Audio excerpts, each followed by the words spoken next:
All right, let's dive into the world of decentralized finance, or DeFi. You've probably heard about it. It's this amazing space that promises huge returns, but let's be honest, it's also packed with some serious risks. So today, we're going to break down a strategy from a project called GNIM that's all about trying to engineer the danger out of the investment. It's pretty cool stuff. Let's see how they pull it off.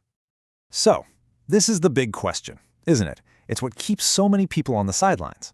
On one side, you've got this promise of a brand new financial system, a total revolution. But on the other, you hear these horror stories of people losing everything. It just feels like a massive, high-stakes gamble. But what if it doesn't have to be? Okay, so before we can even talk about solutions, we've got to get real about the problems.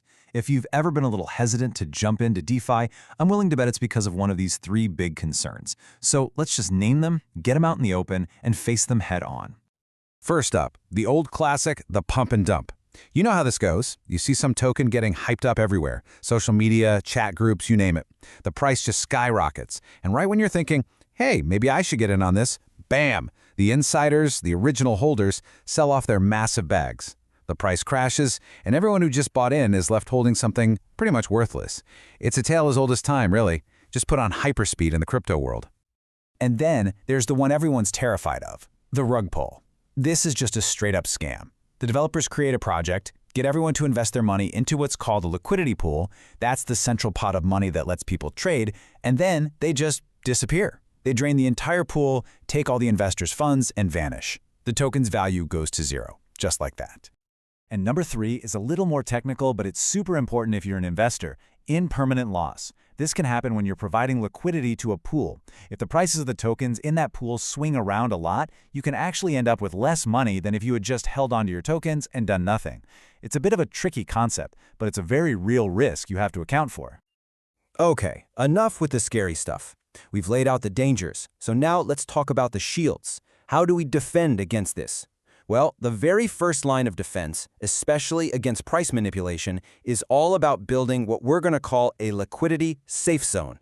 You know, the best way to think about liquidity is like a shock absorber on a car. If you're driving on a really bumpy road with terrible shocks, you're going to feel every single bump. It's a chaotic, jarring ride. But with big, heavy-duty shock absorbers, the ride just smooths right out. Well, in DeFi, a big pool of liquidity does the exact same thing for a token's price. Let me make this super clear with an example.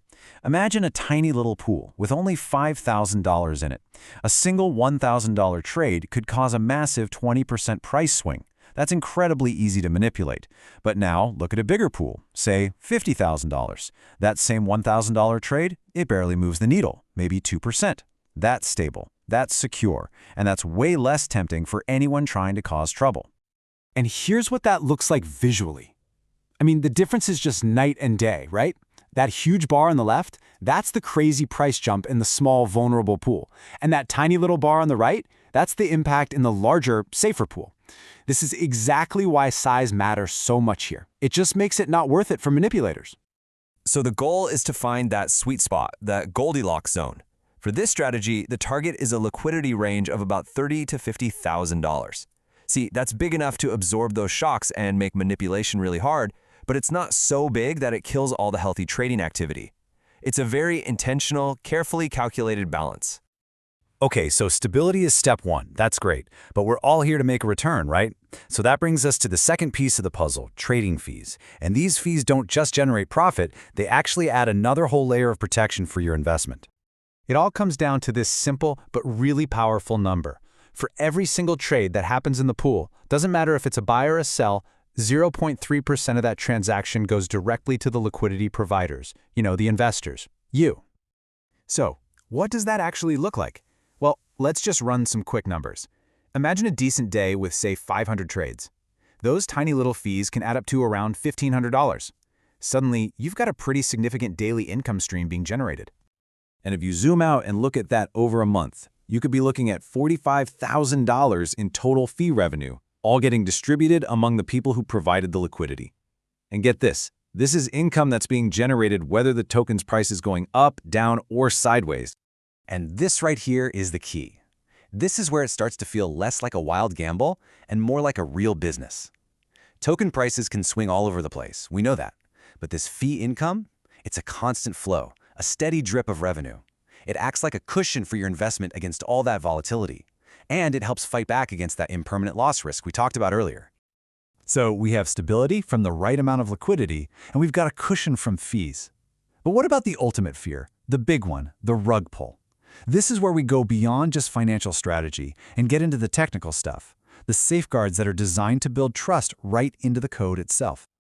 So to really get the solution, you've got to understand the crime. A rug pull is actually brutally simple. Step 1, the developers create the pool. Step 2, excited investors like you and me pour our money in. And then step 3, the developers use their special admin keys to just pull all that money out and run. Game over. So how in the world do you stop that from happening? Simple. You take away the key.